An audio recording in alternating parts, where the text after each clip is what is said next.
और मुझे बताया आश्रमों में बांटा है। और जब तक ये आश्रम व्यवस्था में मनुष्य रहा तो ये सुख पूर्वक इसने अपने जीवन को जिया। तो ऋषियों ने कहा है, प्रथमे नार्जिता विद्या, द्वितीय नार्जितम धनम, तृतीय नार्जितम पुण्यम, चतुर्थे किम करिष्यति। बहुत सुंदर बात कही। प्रथम जो आश्रम है वो विद्या का आश्रम है, ब्रह्मचर्य आश्रम। ब्रह्मचर्य आश्रम जब गुरुकुल में हम जाते हैं तो वहां उनके आचार्य कहते हैं, उसको ब्रह्मचारी कहते हैं, अंतवासी कहते हैं, तपस्वी कहते हैं। भ्राताजी सतवीर जी 3 शब्दों से संबोधित करते हैं। यहां तो पता नहीं इंग्लिश में क्या कहते हैं, मैंने पढ़ी नहीं, स्टूडेंट क्या कहते हैं, लेकिन वहां ब्रह्मचारी कहते हैं, तपस्वी कहते हैं, अंतवासी कहते हैं, क्योंकि उनके जीवन में तप होता है। और जिसके जीवन में तप होता है वो उन्नति करता है, और जिसके जीवन में तप नहीं होता वो संताप, अर्थात उसका जीवन जो है अवनति की तरफ जाता है, उसको संताप करना पड़ता है। अंतवासी इसलिए होता है गुरुकुल का ब्रह्मचारी, वो अपने गुरु के अंतर मन में बस जाता है। मम वर्ते ते हरदम दधामि चित्तम अनुचित्तम तेस्तु। जब उपनयन संस्कार होता है तो उस ब्रह्मचारी के माता पिता उसको वहां ले जाते हैं गुरुकुल में। और उपनयन का अर्थ होता, उप माने समीप, नयन माने ले जाना। उसके माता पिता गुरु के समीप ले जाते हैं और वो आचार्य कहता है, हे मेरे बेटा, पहला जन्म तो तेरा मां की कोख से हुआ है। जैसे तेरी मां ने तुझको अपने गर्भ में रख करके तेरे अंग प्रत्यंगों को विकसित किया है, ऐसे ही आज तू द्विज होगा। मैं भी अपने ज्ञान रूपी गर्भ में रख करके तुझको वेद से, अंगों से, उपांगों से, शास्त्रों से पूर्ण आर्य बना करके पूर्ण विकसित बना दूंगा, पूर्ण विद्वान बना करके, जिससे तू संसार का भला करेगा और विद्या का प्रचार प्रसार करेगा। ना तुझे जाट बनाऊंगा, ना गुजर बनाऊंगा, ना अहीर बनाऊंगा, तुझे आर्य बनाऊंगा। ये थी हमारी आश्रम व्यवस्था। और याद रखना, ब्रह्म शब्द का बहुत विस्तृत अर्थ होता है, ब्रह्मचर। ब्रह्म कहते हैं, सत्यात प्रकाश में जब हम पढ़ते हैं तो ब्रह्म का अर्थ होता है बड़ा, और एक शब्द होता है ब्रह्मा। ब्रह्मा कहते हैं सृष्टि रचने वाला, और ब्रह्म माने बड़ा, अर्थात जो अपने क्षेत्र में बड़ा है उसको ब्रह्म कहा है। ब्रह्म केवल परमपिता परमात्मा को ही नहीं कहा जाता, जो अपने क्षेत्र में बड़ा है उसको ब्रह्म कहा जाता है। जैसे सबसे सर्वोपरि जो सत्ता है वो ईश्वर है, तो उसको भी ब्रह्म कहा। इस शरीर के अंदर जो आत्मा है इसको भी ब्रह्म कहा। और जो सारे ज्ञानों में सबसे श्रेष्ठ ज्ञान वेद का है, तो वेद को भी बोलो ब्रह्म कहा। और सबसे जो हमारे अंदर धातु है औज, सबसे कीमती है, तो औज को भी ब्रह्म कहा। वो अन्न वही प्राण है, अन्न को भी ब्रह्म कहा। अर्थात जो अपने क्षेत्र में बड़ा होता है उसको ब्रह्म कहा जाता है। और चर के 4 अर्थ होते हैं। चर माने विचरण करना, चर माने उपार्जन करना, चर माने अध्ययन करना, चर माने रक्षण करना। कौन है ब्रह्मचारी? एक आचार्य ने पूछा था अपने शिष्य से कि इस दुनिया में सबसे पुण्य कर्म क्या है, तो उन्होंने कहा था कि जो ब्रह्मचर्य का पालन करता है वो सबसे बड़ा पुण्य कर्म होता है। अर्थात जहां ब्रह्मचर्य का पालन होता हो, वेद का अध्ययन होता हो, चरित्र का निर्माण होता हो, और जहां संस्कारों की शिक्षा दी जाती हो, उस स्थान का नाम आचार्य कुल होता है, उस स्थान का नाम गुरुकुल होता है। और गुरुकुलों में ताली बजाओ तो जोर से बजा दो, नींद आ रही क्या? नींद नहीं आनी चाहिए। तो गुरुकुलों में यह शिक्षा दी जाती है। तो हम सभी को ब्रह्मचर्य काल में विद्या की प्राप्ति करनी चाहिए और शक्ति का रक्षण करना चाहिए। कौन है ब्रह्मचारी? जो ब्रह्म मुहूर्त में उठ करके ब्रह्म की उपासना करता है। और किसे कहते हैं ब्रह्मचारी? जो वेद का अध्ययन करता है, अपने आचार्य के सानिध्य में बैठ करके ज्ञान का उपार्जन करता है और अपनी शक्ति का रक्षण करता है, उसे कहते हैं ब्रह्मचारी। और वो ब्रह्मचारी निश्चित रूपेण अपने दोनों लोगों को सुधारता है। और फिर कहा, जो धर्म का अनुगमन करता है, अनुसरण करता है और सत्य बोलता है, उसे कहते हैं ब्रह्मचारी। उपनिषद के ऋषि कहते हैं त्रियो धर्म स्कंधा यज्जो अध्ययन दानमिति।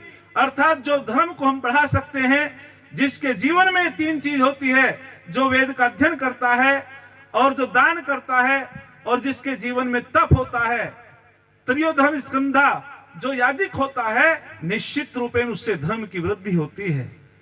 धर्म उससे बढ़ता है जब हम यज्ञ करेंगे, उससे भी धर्म बढ़ेगा। वेद का अध्ययन करेंगे, उससे भी धर्म बढ़ेगा। और जो दान करते हैं उससे भी धर्म बढ़ता है। ऋषि दयानंद से पूछा कि दान करने से क्या पुण्य मिलता है, तो स्वामी दयानंद कहते हैं कि जो दान करता है इस लोक में यश फैलता है और परलोक में सुख मिलता है। ये दान का लाभ बताते हैं ऋषि दयानंद, और सुपात्रों को दान देना ही चाहिए। आगे बहुत सुंदर बात कही।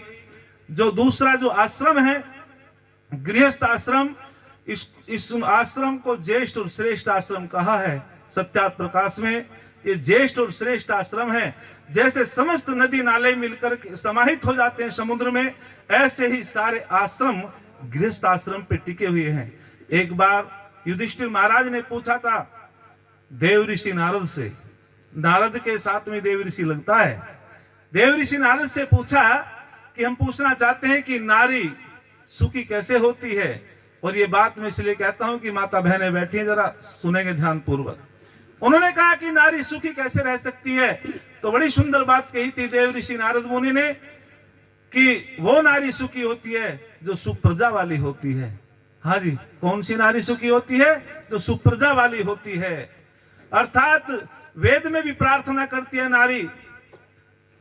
वे कहती है नारी वेद में कि मम पुत्रो शत्रुघ्नो दुहिता विराट है। अर्थात वो प्रार्थना करती है परमपिता परमात्मा से, हे प्रभु यदि मेरे पुत्र उत्पन्न हो तो वो वीर हो, शत्रु का हनन करने वाला हो, कायर ना हो। ऐसा ना हो कि जो रात को डरता हो, मम्मी मुझे डर लग रहा है, वो किसी की रक्षा नहीं करेगा।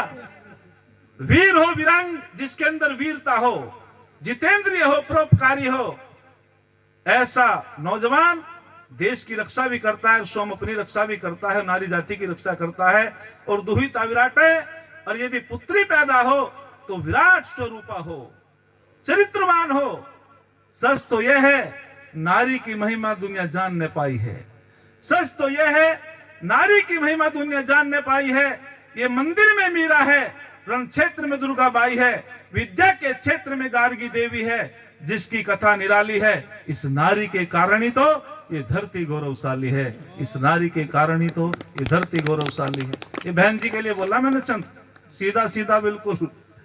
वास्तविक ऐसी नारी जब होती है वेद की विदुषी, तो वो देश का, समाज का कल्याण करती है। आगे बहुत सुंदर बात कही। और एक बार कहते हैं कि एक अरुंधति नाम की ऋषिका हुई, और वो सप्त ऋषियों के साथ में कहीं जा रही थी। कोई वस्तु की चोरी हो जाती है, और वे आपस में पूछते हैं कि आपने इस वस्तु को चोराया है। तो वे कहते हैं, अपनी साक्षी देते हैं कि हमें अमुक दोष लगे, हमने तुम्हारी वस्तु नहीं देखी, हमें अमुक दोष लगे। लेकिन जब ऋषिका से पूछा गया, अरुंधति से पूछा गया, तो उसने क्या गजब की बात कही कि यदि मैंने तुम्हारी वस्तु को चुराया हो, जो दोष एक संस्कारहीन संतान पैदा करने वाली नारी को लगता है, वो दोष मुझे लगे। अर्थात जो संस्कारहीन संतान पैदा करने वाली मां होती है, उसको दोष लगता है, पाप लगता है। कभी कभी तो दुखी होकर के कह देते हैं जो संस्कारहीन होते हैं, इससे तो तेरा जन्म ही ना होता तो तब अच्छा था। तो इसीलिए हम सबको माता निर्माता भवती, मां निर्माणकारी होती है, और मां ही जैसा चाहती है बच्चों को वैसा बना सकती है। तो निश्चय से हमको संस्कारों पे ध्यान देना होगा। धन्यवाद जी। और मैं आपके सामने बताना चाहता हूं, जो ये तीसरा आश्रम है, तृतीय आश्रम, ये वानप्रस्थ का आश्रम है, इसमें भी बड़ी जिम्मेदारी होती है। और कहते हैं कि 8 और 60 की जोड़ी होती है। 8 वर्ष का बालक वो भी घर में नहीं रखना चाहिए, और जब 60 साल की आयु हो जाए, 50 साल से ऊपर, उसको भी तपस्या करनी चाहिए, उसको भी साधना करनी चाहिए। तब जाकर के हम अपने जीवन को सुखी बना सकते हैं। अर्थात समय के अंतर्गत मैं अपनी बात कहना चाहता हूं, जिसके तीनों आश्रम समझ जाते हैं, वही संन्यास आश्रम में ठीक ठीक प्रकार से ज्ञान को अर्जित करके देश का भला कर सकता है। जो संन्यास आश्रम में चला जाता है, जिसके जीवन में न तप होता है, न विद्या होती है, वो निश्चित रूपेण समाज को कोई अच्छी शिक्षा नहीं दे सकता। तो ये समय के अंतर्गत थोड़ी बात मैंने रखी। हम सभी को निश्चय से वेदों के अनुकूल अपने जीवन को जीना चाहिए। एक छंद बोल करके और एक छंद के बाद में 2 कली भी मैं सुनाऊंगा, मेरे याद आ गई थी, वो मैं प्रधान जी से 2 मिनट मांग लूंगा। एक छंद बोल करके मैं एक हरि सिंह गजब हुए, उनकी एक पंक्ति मेरे याद आ गई और मैं निवेदन भी करूंगा मासी जी से, थोड़ा सा मेरा साथ दे देंगे, बाजा बजा देंगे। आइए। अपना मुकद्दर जो स्वम है बनाते, अपना मुकद्दर जो स्वम है बनाते, दुनिया उनकी धुरी पर घूमती है। मेहनत ही जिनका धर्म कर्म है, सफलता उनके चरण चूमती है, सफलता उनके चरण चूमती है। तो निश्चित रूपेण उन्हीं का जीवन धन्य होता है जो मेहनती होते, पुरुषार्थी होते हैं। और 2 पंक्ति मैं सुनाऊंगा आपके बीच में।